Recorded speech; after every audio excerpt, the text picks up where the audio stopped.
Most people believe respect is something you earn by being kind. They believe that if they are generous enough, helpful enough, patient enough, people will naturally appreciate them. But if that were true, the kindest people in the world would also be the most respected. And yet, many people have experienced the opposite. Perhaps you have seen it yourself. Someone goes out of their way to help everyone around them. They say yes when they want to say no. They avoid conflict. They try to keep everyone happy. Yet somehow they end up being ignored, overlooked, or taken for granted. Why does this happen? Why do some people command respect the moment they walk into a room, while others struggle to earn it no matter how much they give? According to Carl Jung, the answer begins much deeper than most people realize. Because respect is not something people decide to give you. Respect is something people feel. And feelings are influenced by signals. Every day, whether you realize it or not, you are teaching people how to treat you. Not with your words, with your behavior. Imagine a man who answers every request immediately, every favor, every demand, every inconvenience, no matter how unreasonable. At first, people may appreciate his willingness to help, but over time, something strange begins to happen. What was once appreciated becomes expected. What was once a favor becomes an obligation. People stop seeing his generosity as a gift. They begin seeing it as normal. And when something becomes normal, it loses value. Human beings are deeply influenced by scarcity. We value what is limited. We value what can be lost. We value what requires effort. This is why time is valuable. Attention is valuable. Boundaries are valuable. And when a person behaves as if their time, attention, and boundaries have no value, other people unconsciously begin treating them that way.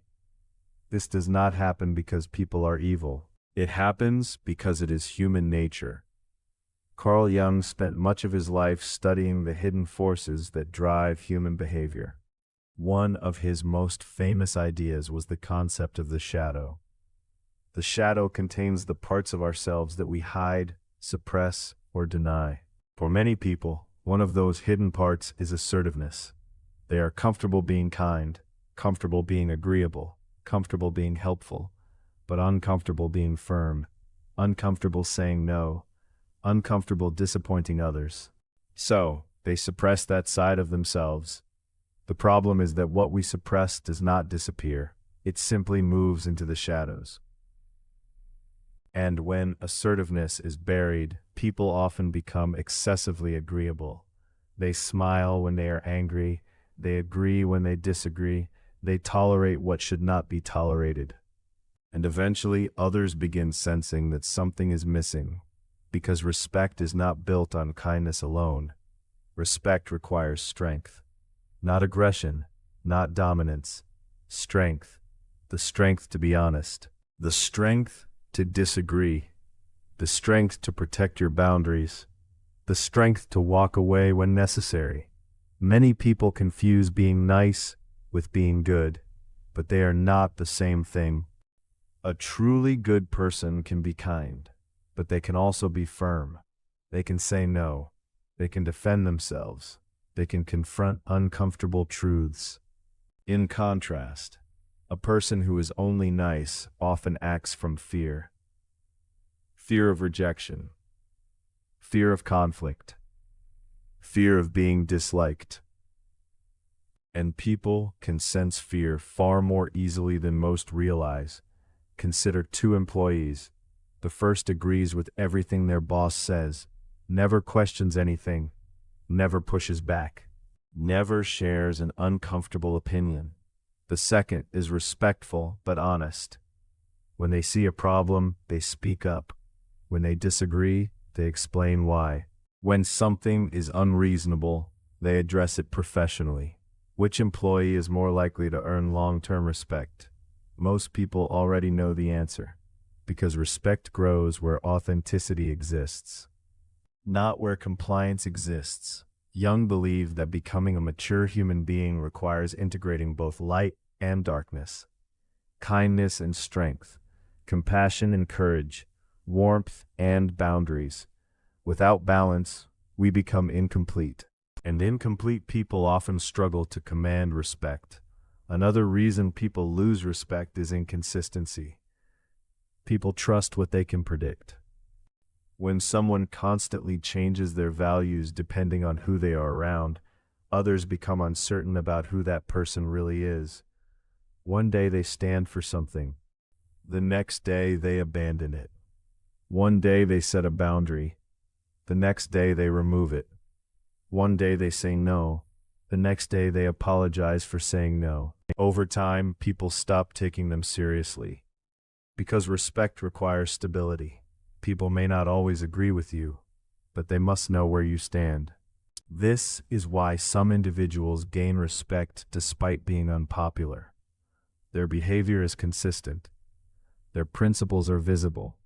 Their actions match their words, and consistency creates trust. There is another uncomfortable truth most people avoid. Sometimes people lose respect because they desperately seek approval. The more desperately you need validation, the more power you hand to other people. Your mood becomes dependent on their opinion. Your decisions become dependent on their approval. Your identity becomes dependent on their acceptance. And dependence rarely creates respect.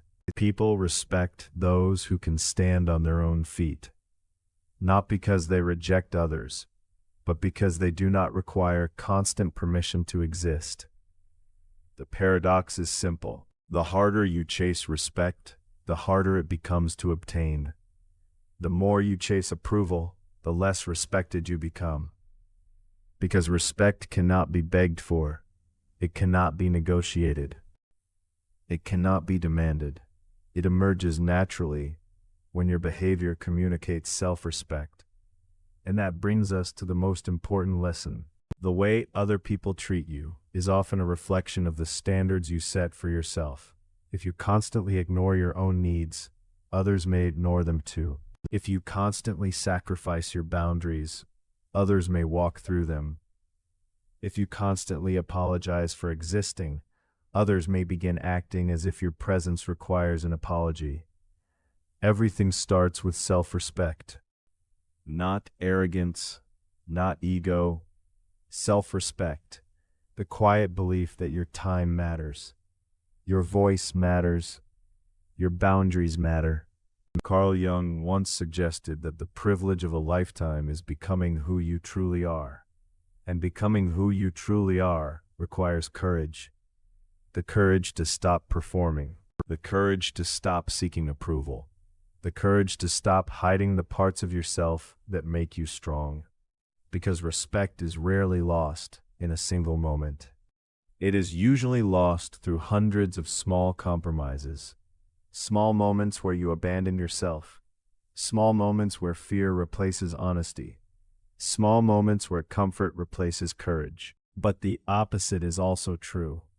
Respect is rebuilt through small actions. One boundary, one honest conversation, one decision to stop pretending, one moment of courage at a time. And the day you begin respecting yourself, you may discover that other people start doing the same.